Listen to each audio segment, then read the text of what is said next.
We're going to begin, I think, with Repo Men. I decide yes, Repo Men, because that's the one I have decided upon.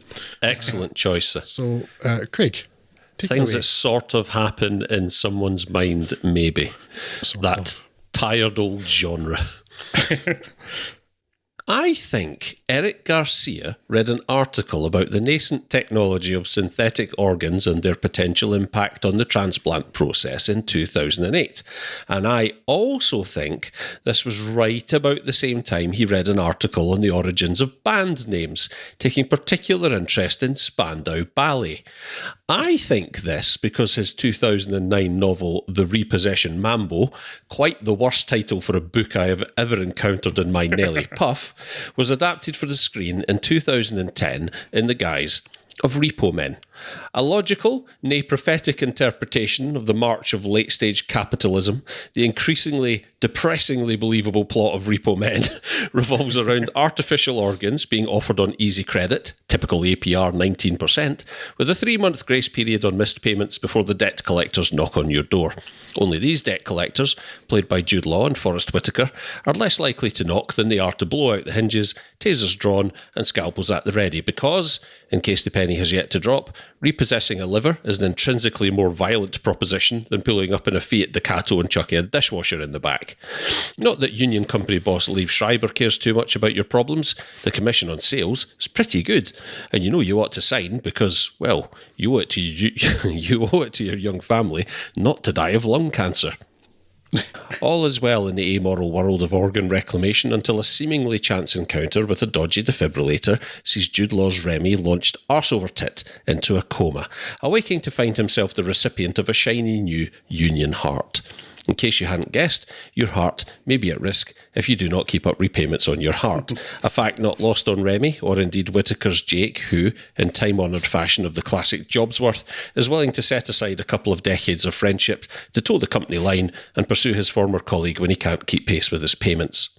Into the mix goes Alice Braga as sultry nightclub singer Beth, on the down and out due to her status as a multi-organ recipient, and who teams up with Remy in an attempt to remove themselves from the union's credit records. The influences upon which Repo Men draws are pretty evident, though for the most part think Blade Runner meets Minority Report on a bit of a tight budget, and with a penchant for a bit more of the old claret than is probably strictly necessary. It's not a subtle film, its thematic content writ fairly large, chiefly in blood on the wall, but I do have a soft spot for films as unsophisticated as this when it comes to tackling the glaringly obvious, increasingly large elephant in the ever-shrinking room, namely that as a species our bizarre propensity for pandering to corporate entities in their pursuit of arbitrary levels of fiscal advancement through the entirely imaginary construct of capital has left us totally fucked. That we have for some time known that we were going to get totally fucked, and yet we have equally bizarrely and collectively assuaged ourselves of the anguish of being totally fucked by avoiding any of the woefully apparent mechanisms by which we may at any time over the last 100 years or so chosen to leverage in order to immediately ourselves. On Sunday the 25th of April in 2010, episode 61 of the OneLiner.com's podcast was published, extolling the relative merits of this movie in the face of overwhelming a critical drubbing. While I may be slightly less inclined to sing the praises of Repo Men today than I was 11 and a bit years ago, I still found myself enjoying it well enough, even if it does need to shed a good 20 to 30 minutes or so depending on the version you watch. Jude Law remains, as Drew pointed out at the time, an unexpectedly engaging nominal protagonist. Whitaker is as dependable as ever, and Schreiber is brilliantly if you get what I mean. Braga doesn't get much to do, but then she is a woman, and this is an action movie from 2010, so, you know. This was director Miguel Sapochnik's debut effort, and all things considered, it isn't too terrible. Certainly not terrible enough to suggest that he ought to have spent quite so much time in the doldrums. As luck would have it, he's back on screens this month with Apple Plus's Tom Hanks plus a robot affair, Finch, which has also had middling reviews at best, but which I'll no doubt check out anyway, given that I remained comparatively entertained by Repo Men. Not one for the weak of stomach, on which note can I interest you in this stomach? Just 144 easy payments of $4,340.28. You're suggesting, Craig, that we as a species have, kind of screwed ourselves, have we? A species that, in this late stage of capitalism, on a planet that is basically on fire, has invented NFTs. You may infer that, Drew. We are super clever, we are. Yeah, I was aware of having quite enjoyed this when we spoke about it in our one-liner guys. I didn't go back and listen to that episode, actually.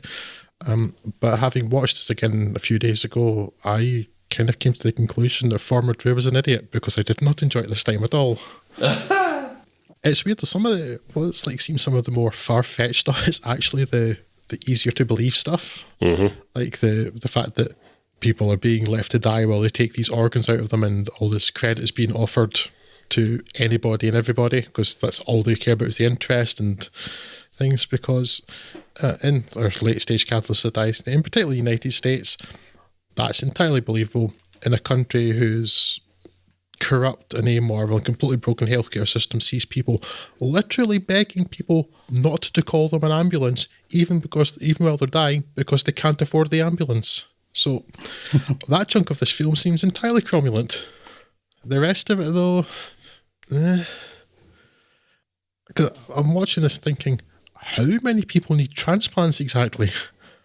That was a weird hook to hang that on. It's like, there's hints with Alice Braga's character where it's kind of upgrades, and she's a singer, so she upgraded her voice box and her hearing. So actually, that made sense. But she's the one person in the film that seems to be a thing for. For everybody else you see or is mentioned, it's transplants. People don't need transplants that much. It doesn't happen. It's really rare. It's only when your body's just like irrevocably broken, when you're just beyond every other medical advancement, that transplants are even a thing for people. It's a vanishingly rare number of people, so that's what they based the film on. I think you're thinking too much. Is it because I'm thinking at all? I mean, there's some interesting ideas in there. The gore, I suspect, entertained me a bit more back then. This time, it's like, it's gory, it's fine. Although just this time I'm questioning, well, why did they bother showing the very elaborate setup of Jude Law at the start, putting on the overcoats and getting everything all clean and stuff, when it's like not everybody else, they just basically rip stuff out of them later on and get covered in blood? What was the point of that scene? Yeah, and then you've got Forrest Whitaker's character sabotaging the unit and causing Jude Law to have that, but Forrest Whitaker's character supposedly repeated the 4th grade 4 times. No. And I'm just not believing Forrest Whitaker is that dumb a person as well. The casting didn't work for me this time round. And Carice Van Houten's character, who's this miserable, horrible shrew because the film has to happen. That's a character that just basically exists just to be a pain in Jude Law's arse for no good reason. Yeah, and then he suddenly sets all his sights on Alice Braga, who he doesn't know at all, but suddenly he's in love with her because the script demanded it. I just hate all that stuff. I've no time for it anymore. I've seen too many crappy films, and I want films with actual characters now and like believable motivations. And this ain't it, Chief. Yeah, so that's really disappointing this time. It's not awful, but this time I was thinking more things like, why is Jude Law English if he went to the same school as Forrest Whitaker? The minor stuff around the outside is like, that's what was bothering me, is because the main thrust of it was not grabbing me at all. I can certainly agree it's not the most internally consistent film in the world, but it didn't really bother me all that much. I still fairly enjoyed my time with Repo Men again. I've not, I think, thought about this at all in the last 11 years. I enjoyed this well enough. I don't think it deserved to flop quite as badly as it did back in the day. It still remained relatively enjoyable. I think it's something that's trying desperately to be more of a kind of Total Recall-esque action movie first, rather than any kind of particularly consistent science fiction scenario.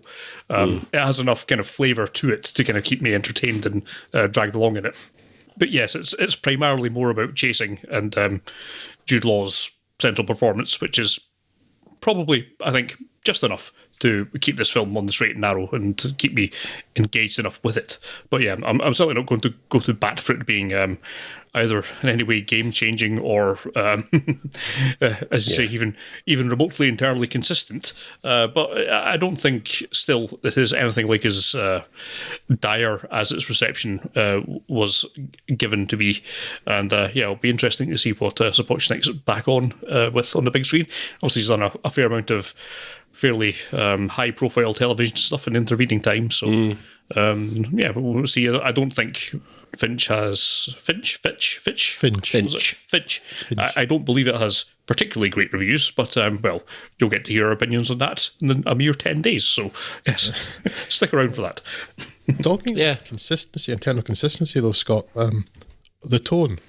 I wish you would pick one because, I do not care for narration generally. It adds nothing to this film. There was quite a lot of it for some reason, and it's Jude Law kind of telling parts of his life until about 2/3 of the way through the film when it just stops dead, but not at the point where I thought it did, which was like when it's all happening inside his head. It actually stops before then. If it'd been like right at the same point, that would actually make sense.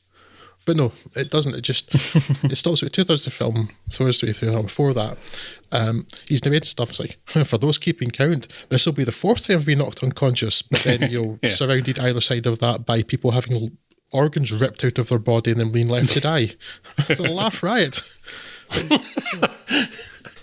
Similarly to you, Scott, this didn't trouble too many of my neurons since the time we saw it, and to the point where I had to check the IMDb page to recall that I had actually seen it.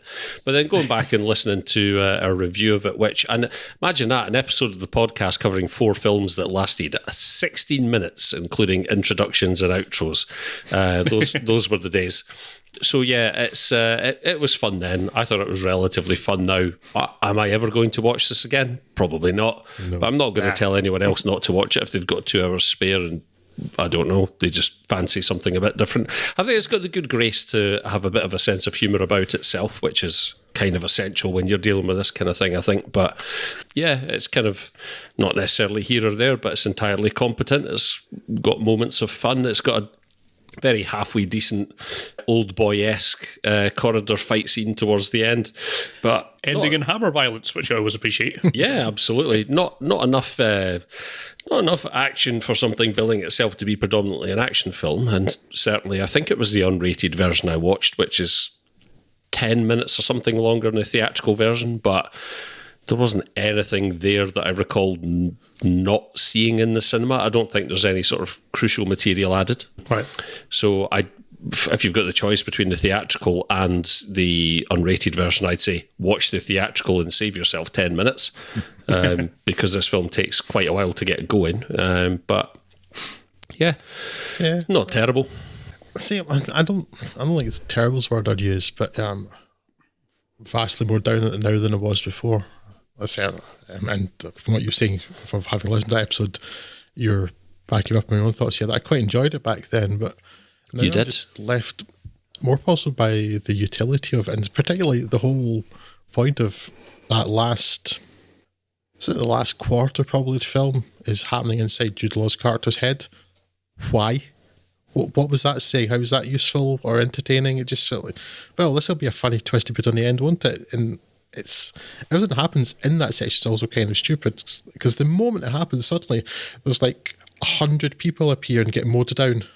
It all just seems like suddenly over the top, and I don't see the point of that last section that isn't actually happening. Your tastes very much have changed in 10 years because in listening back to our podcast, you do mention the fact that the plot twist is something that actually for once you quite enjoyed. That was my memory of it. I enjoyed that. I enjoyed that. That's why I was looking forward to watching this again. And also, you quite enjoyed the second tier posters as well, Drew. The second tier posters? Yeah, the secondary posters for this film. So not the sort of main poster, but the sort of the other marketing material.